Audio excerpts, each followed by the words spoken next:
What's up, football fans? Week 18 is in the books. The draft order for the first 18 teams is set. The first round of the playoffs is before us. And the week ended exactly the way it needed to. Welcome to the Football Talk with Hawk podcast. I am Hawk. If you are listening on Spotify, thank you so much for stopping by. If you're listening on YouTube, make sure to hit that subscribe button and the like button. It is much appreciated. Thank you very much. So let's jump into it. For guys that do NFL talk for a living, this is an absolutely perfect time of year. Now, what do I mean by that? Well, really simply this. There is a lot to talk about. So, with that in mind, let me give you a rundown of what this week is going to look like. Today is still going to be the normal recap video that I do with little spurts and spouts here and there. This is Monday night, so at this point, the current NFL openings are the Chargers, the Raiders, the Panthers, the Falcons, and the Commanders at this point in time. Now, please keep in mind that the NFL is trying to delay the coaching hiring until after the divisional round weekend. So, in other words, almost 2 more weeks. But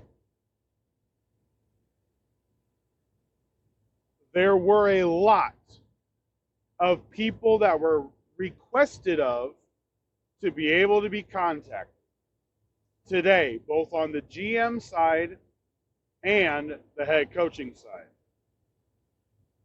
We are not going to dive into that today.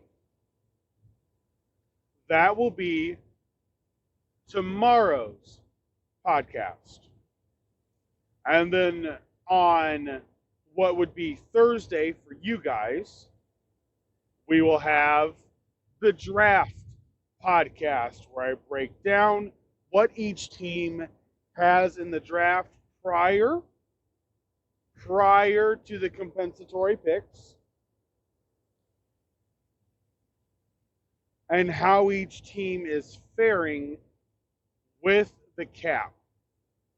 Now, I'm sure different things will happen over the next 72 hours, as it should, with teams trying to get a bearing on what's going on. Michigan beat Washington in the College Football National Championship. That was the best thing for Jim Harbaugh. And the best thing for the NFL. He won. The only thing he hasn't won, the Super Bowl. He's now won a college national championship.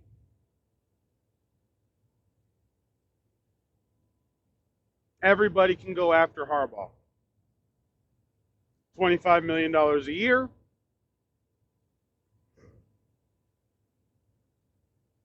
Let him assemble a staff. Have a good, solid GM at the top. And build what could be a dynasty. Now, I don't know what Harbaugh is going to do.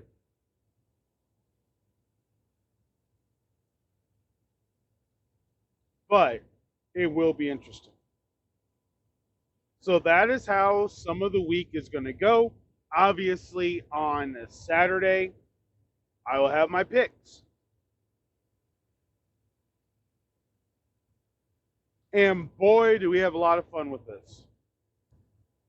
It's going to be interesting. This week, we're watching injuries. We're watching what's happening, the drama that could be in some of these camps right now. So it's a lot of fun. But let's open up with the recap and go right down the list. Okay? We're just going to go right down the list. Opening game. See, the Steelers versus the Ravens. In Baltimore, in a monsoon, the field was absolutely slop. It was awesome. Good old-fashioned Pittsburgh versus Baltimore game. Baltimore proved they have the dominance over the Steelers because their backup quarterback still had them in their grasp. That game was turned on what will be a illegal play next year. Next year, the kickoff play that the Steelers did at the 6-yard line will be outlawed. It will turn into a illegal touching penalty. Because that has happened too often, and that guy had to stretch across the field to touch that football. It plopped, and it dropped, and it stayed. There was no reason for Baltimore to get a penalty on a perfectly placed kickoff. That will be addressed. But the Steelers win, which gives the entire weekend for the AFC a little bit more intrigue. Because now it's not just about the stars lining up right. Now there's a legitimate shot for the Steelers to get in, which adds to the intrigue for Saturday night. Saturday night, guaranteed, with the Steeler victory, it was win and in, out with a loss. My oldest and I watched every play of that Texans-Colts game. I am so proud of my oldest. He is 35% into football now. He's getting it. I'll tell you about some of the things he did on Sunday while we were watching the games that made me so proud. My littlest one, the one that will be turning 3, she came in this morning, Monday morning. I was at the TV turning something on, and she looks at me and goes, "Daddy, are you going to turn on football?" So I am proud. I am very proud. I'm raising my children right. All right. Anyway, so the Texans-Colts game. Something fell off right away if you're a Colts fan. You didn't feel good about the opening drive. You felt like we dominated the drive, but yet only got a field goal. And you don't feel good about that in the playoffs. You're like, okay, all right. We got the ball first, drove down, felt like we really were doing something, but we only got a field goal. Something just didn't feel right. Well, there's a reason for that. We wouldn't be feeling right. After the first play by the Texans, we weren't feeling right.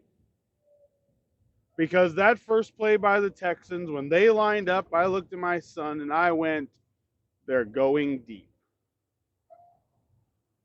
I didn't know it was going to be a max protect 2-man route where it's either you're taking a shot or you're not. But what a design. What a design. And to come out the first play of your game on offense and to have the guts to go, let's go for a dagger early. And what a pretty ball. Pretty ball that CJ Stroud threw. Nico Collins catches it after beating his man deep. Into the end zone he goes. 7-3. The Colts ran a long-ish drive, controlling drive down the field, got 3 points. The Texans took one play and got 7. And to me, that's what the game felt like, even though the score felt closer.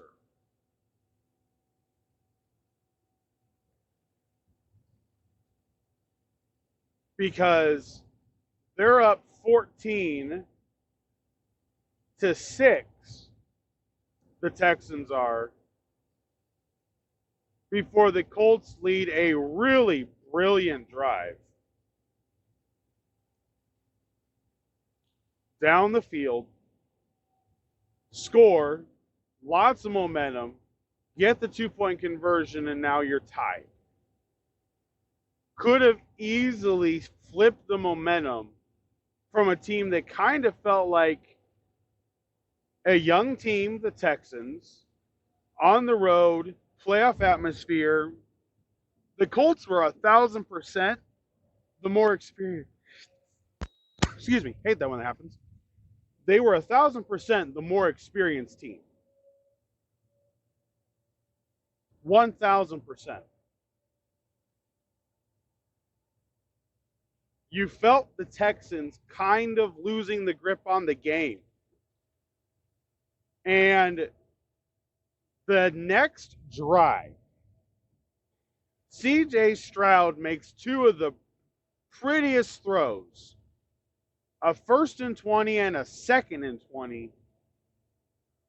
2 of the prettiest throws of the top 10 of his season.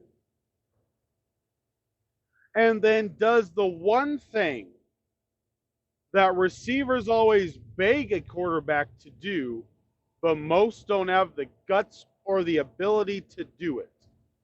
He throws a ball up in the air where his guy can go get it. And his guy got it. Pressure in his face. Buckner is raining down on Stroud. He's backing up, pedaling backwards. I mean, the guy is almost 11, 12, 13 yards behind the line of scrimmage. 2nd and 20. Back foot. Throws an absolute rainbow of a shot to the sideline where Nico Collins can just run, lay out, and get under it. And he's the only one that could. And that drive defined why CJ Stroud was drafted where he was. It defined the confidence that the Texan organization has in him. He was missing 4 of his targets. 4 of his 5 best receivers were out. And he still controlled and managed the game. Kudos to DeMeco Ryans. To me, he is second in the Coach of the Year discussion behind Kevin Stefanski. Well done. Well done. And now we're going to jump ahead to Sunday. Saturday night, that happens. Texans win a big game over the Colts, 23-19. And now, Sunday. Titans versus Jaguars. Jaguars win. They win the AFC South. The Texans get a wild card spot. And the Steelers are out. If the Jaguars lose, the Steelers are in. And the Texans win an AFC South division title. Tennessee played their butts off the way that we thought they would to close the season. Mike Vrabel had them ready. Listen, I'm not going to bang on Trevor Lawrence. If anything, I'm still going to continue to bang on the Jaguar organization. I'm sorry. The reality is, you set up your team to completely falter by playing Lawrence as badly injured as he was. And now he has an AC joint in his throwing shoulder that had a problem. He didn't have as much zip on the ball as he needs. It's a division game. Titans were playing spoiler 150%. 150%. No chances. No chances, no questions, nothing.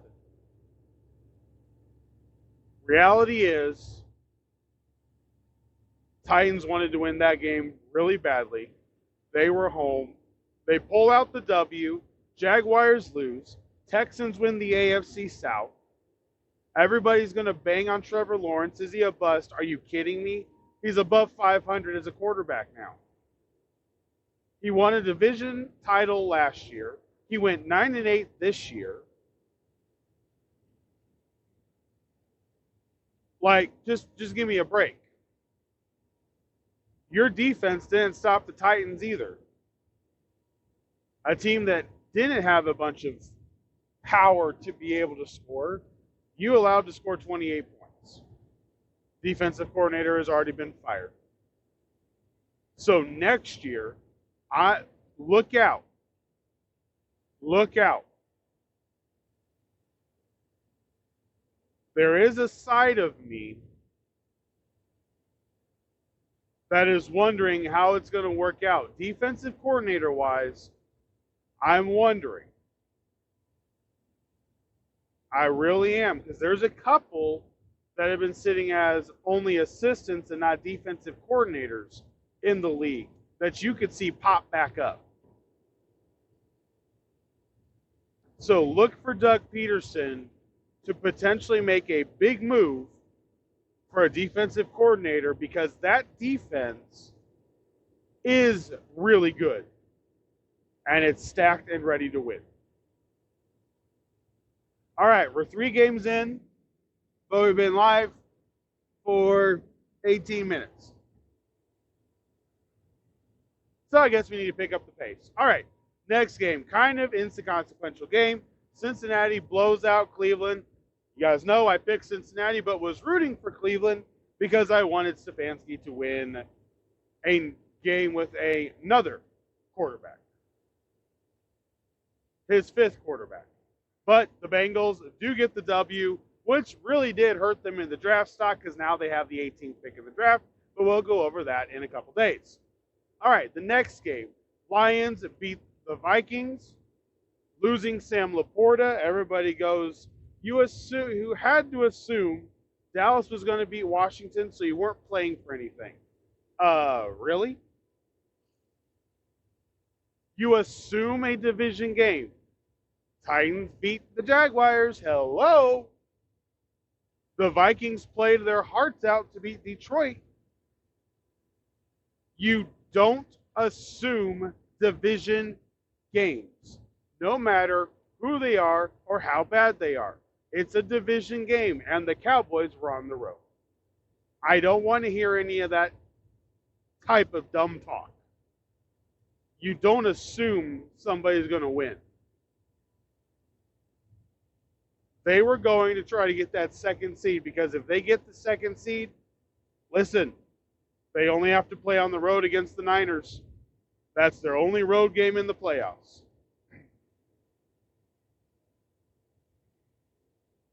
There you go.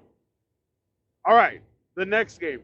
Falcons at Saints. This game, evidently, from what I've been hearing And from what I have read, this game actually did not matter for Arthur Smith. He was going to be fired either way, even if they made the playoffs. I think it's unfortunate, but I think what it does is it gives another offensive mind. Now we've got Arthur Smith as an offensive coordinator.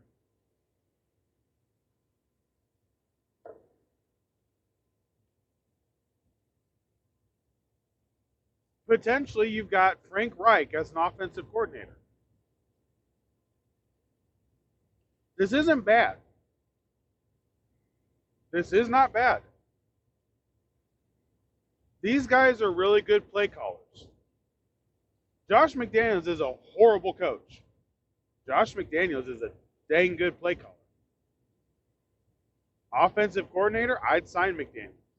Head coach, not a chance.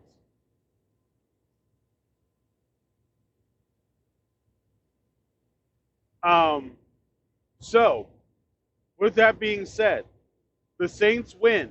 The problem is the game didn't matter because the Buccaneers also won. They beat the Panthers again with the help of a rule that's going to be looked at very in detail in the offseason of fumbling through the end zone. I don't know which way I lean on this. I see the pros, I see the cons. The reality is I wish it was a touchback.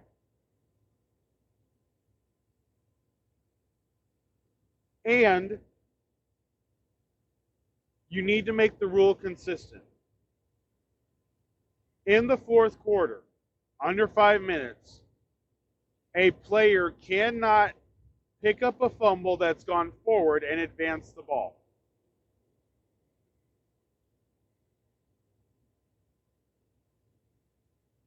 They can recover the fumble, but they cannot advance the fumble. So to me, really simple. Final 5 minutes, no matter what, if it's a fumble through the end zone, it goes back to wherever the fumble took place if the defense didn't recover it. Period. You can't advance it, so it stays there. During the game, when a fumble goes out of bounds without the defense touching it, guess what? Where the ball goes out of bounds is where the ball is spotted. Doesn't change possession. Can't change possession. Out of the back of the end zone is one thing. Out of the side of the end zone, when you fumble it through the end zone, is different.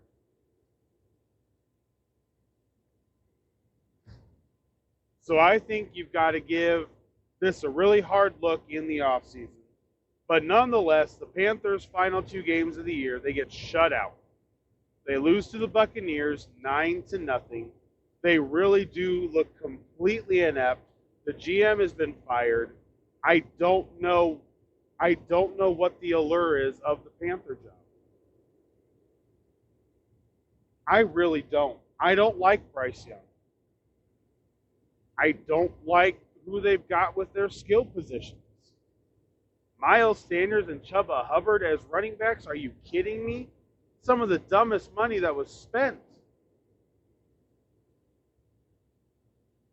Just go get a fast rookie if you're going to, try to do that and save the cap.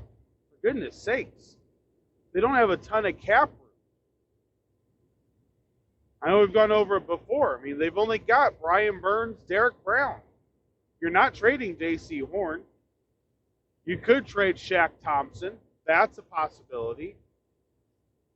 But I don't know what the allure is of the Panther job. I really don't. Outside of it being in the NFC South, I don't know what the allure is. Okay. Next game. We move on to the Patriots and the Jets. Listen, you lost to the Jets, Brill. You lost at home to the Jets in the season finale in the snow, which is when the Patriots are supposed to dominate. it should have been it should be his last game as the Patriots head coach. Trading Bill is becoming more and more popular. The Jim Harbaugh sweepstakes is going to be rampant really quick. But because he's probably going to bring in Josh McDaniels with him, and he doesn't want control anymore, he knows, he's watched. He himself said he's okay with not having as much control. Oh, you better believe it, buddy. The GM's going to be in control, and it's not going to be you. So that game was a fitting end to what Bill Belichick is. A great coach. He's a great defensive mastermind, but he is not a team builder. He could build a defense, and he was lucky that he had Brady when defenses started meaning a little bit less. But he can't build a team. You need the GM to build him the team. You need him to hire Josh McDaniels, and they will be just fine. All right. Then we move on to kind of it was a wild afternoon. So the 4:15 game, Washington and Dallas. Washington could have pulled this one out. In fact, I will say wide openly, if Jacoby Brissett is starting and not Sam Howell, Washington wins. I know the score doesn't look like it, but you need to understand everything that happened in the game. Sam Howell is bad. He's not an NFL quarterback. Desmond Ridder in Atlanta, not an NFL quarterback. Neither of those guys really belong starting. Ridder, I wouldn't even want as a backup. I'm sorry. The amount of turnovers Ridder has is ridiculous. Sam Howell, I think he can be a backup. You're not going to feel great about it. You have to really rein him in because he is bad. But I will tell you this. These teams are going to need quarterbacks, and this draft is going to get really interesting. But Dallas beats Washington, which gives them the NFC East title and gives them the second seed in the NFC, which is huge for them. Huge. That means the Philly and Giant game kind of became inconsequential. But the Giants didn't think so. The Giants jump out to a 24-0 lead on the Eagles. And potentially Philadelphia is going to lose A.J. Brown, at least for Wild Card weekend. Ouch. The Eagles are struggling. And look out, if they lose in the Wild Card weekend, Nick Sirianni may get fired. This collapse is bad. This collapse is bad. All right, the next game, Bears and Packers. Congratulations to Jordan Love, Matt LaFleur, the young receivers. Congratulations on making the playoffs in what was supposed to be a 6-11, maybe 7-10 year.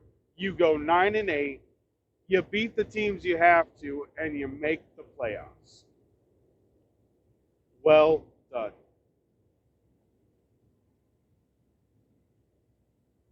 You did what you needed to do.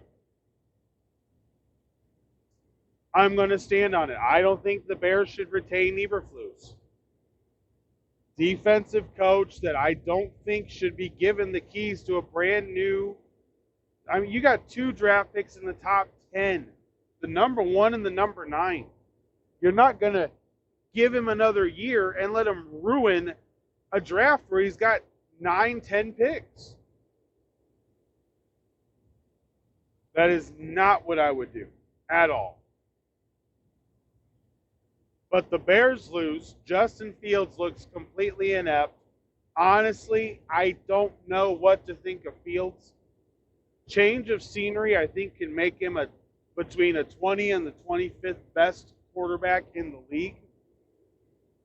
No, I don't think he's ever going to be a top quarterback in the league, but I think he can be serviceable. He's got great legs, and if he gets with a guy like Frank Reich, maybe a Bill O'Brien, if Bill O'Brien ends up going to another team as an offensive coordinator, play action, roll out, controlled throws. Fields just doesn't do good in the pocket. And that was on full display against the Green Bay Packers. So the Packers win. They are in. Congratulations to them. All right. Next game. The Chiefs beat the Chargers. How? I don't know. I don't know how. The Chiefs' defense beat the Chargers. The Chargers' offense outscored the Chiefs' offense. But the Chiefs' defense scored a touchdown, which ended up being the difference in the game. 97-yard fumble recovery for a touchdown.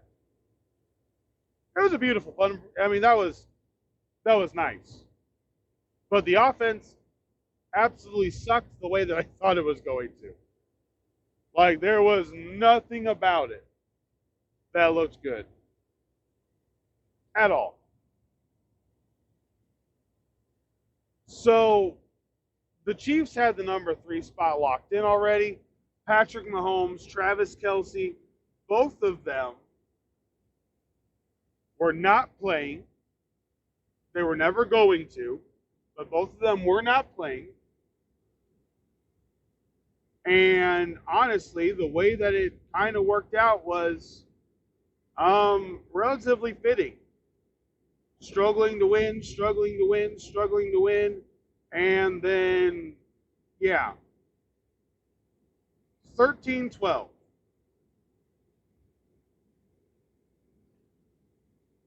That was it. All right, next game, we have the Raiders at home over the Broncos. Now, this puts the Broncos below 500 in Sean Payton's first year, and it puts the Raiders at 9-8. Antonio Pierce should get the job. The Raiders are not a team that you just expect to run over. They need a quarterback. Honestly, I'd cut Jimmy Garoppolo, have Aiden O'Connell be the backup, cut Jimmy Garoppolo, and maybe they make a trade.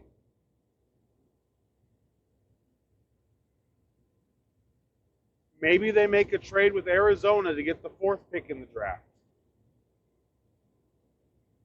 We're going to go over a lot of wild options and a lot of wild scenarios. We are a long ways away from the draft. Long ways away. I know.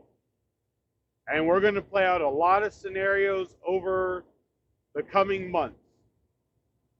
The reality is, a lot of things can happen. But congratulations to Antonio Pierce. The way that he got that team to play, the way they improved, the competitiveness, the fact that they could win, the fact that they believed they could win is huge. So congratulations to them. Get the big 27-14 win over the Broncos to close out the year. Seahawks at Cardinals. You guys know I picked the Cardinals, the Seahawks. Touchdown, 2-point conversion. They went for broke. They went for the win. Congratulations. You did it. Gutsy call. Well done. 21-20 over the Cardinals. I think both teams are kind of set for what they want for the future. The Seahawks have the 16th pick in the NFL draft. missing the playoffs because Green Bay won and was in. And honestly, I don't know what they're going to do, where they're going to go. Pete Carroll has said he's coming back for the 15th season. Kind of expected that. Didn't expect him to retire yet. I think he wants to be able to recreate something. So that's where I'm, kind of just leaning with him. But I don't know. We're going to have to wait and see. Then you have the Rams and 49ers. What a wild game. What a wild game. Carson Wentz with a gorgeous throw to Puka Nacua. Now, do I think Carson Wentz is going to get offered a contract to start in the NFL again? Highly unlikely. Highly unlikely. Could he?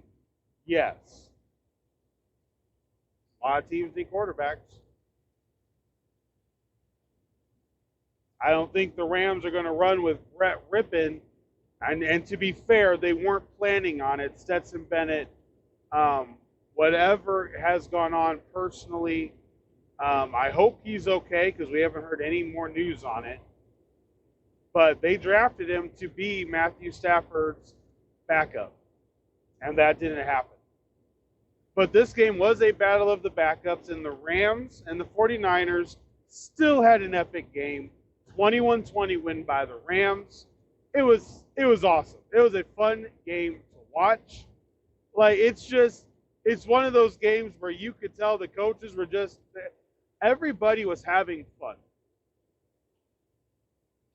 Wheel routes, swing routes, double routes. It was fun to watch that game. Two mastermind coaches just basically playing backyard football. That was awesome. All right, and we close with this. The biggest game of the week. The Bills, coming into the weekend, had a chance to either win the division and get the number 2 seed, or potentially lose and not even make the playoffs. Right.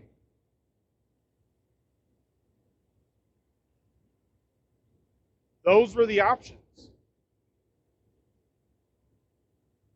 Especially after the Steelers won on Saturday. Now, when the Jaguars lost, that danger went out. But what we watched Sunday night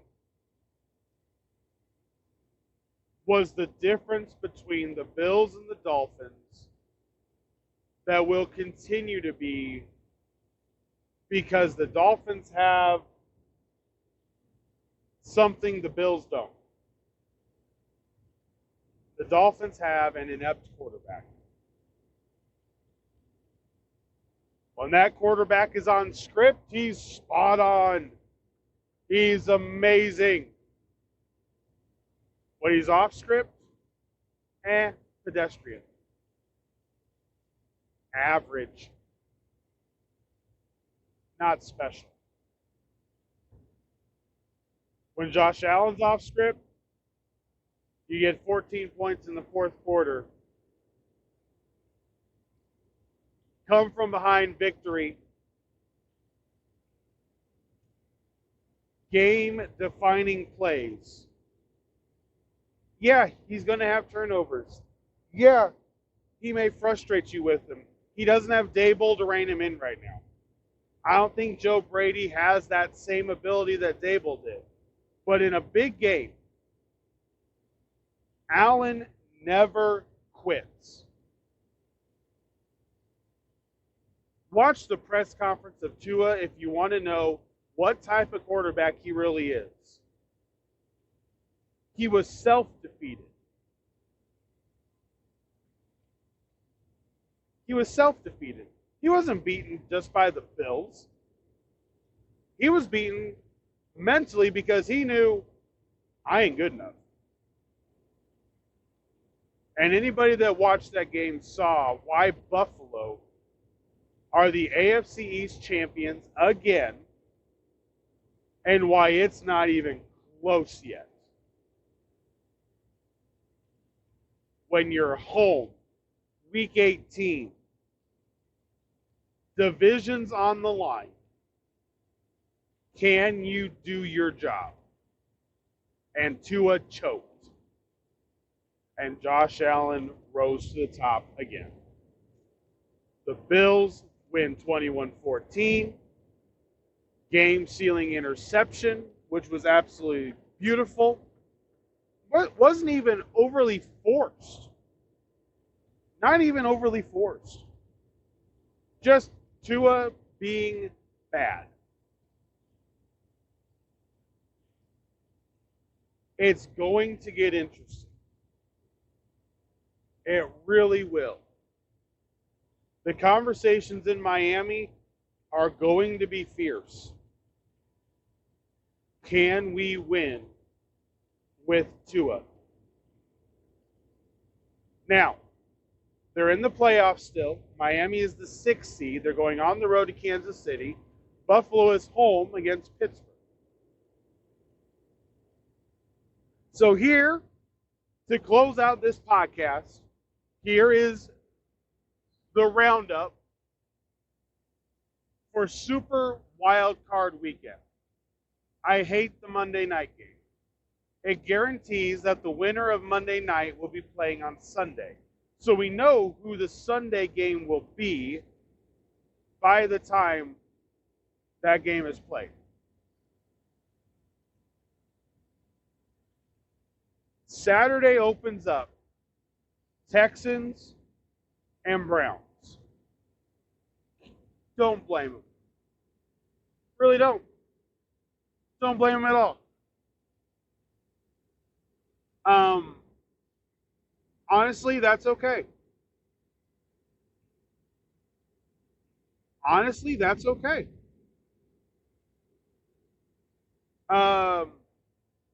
It needs to be that way. The Texans are a question team. The Browns are a diehard fan base. It's two teams that you just don't know what to expect. So you're just going to start off the weekend with them. I get it. I expected it. We'll go over my picks later.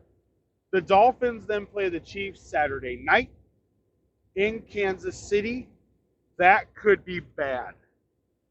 The weather is going to be interesting this week. It gets cold in a lot of places this week. Very cold. On Sunday, we're going to open up with Pittsburgh and Buffalo. Then the 4:30 game is going to be the Packers at the Cowboys. And then primetime Sunday night is the Rams at the Lions. And then Monday Night Football is the Eagles at the Bucs. So that's your playoff weekend schedule for Super Wild Card Weekend in the NFL. We got the teams. 18 teams are out.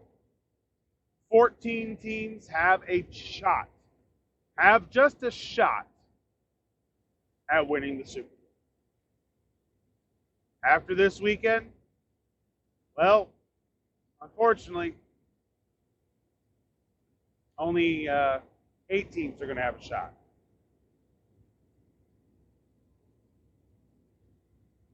It's great. The NFL does things that work. They continue to try to improve. No, they're not perfect. No corporation is.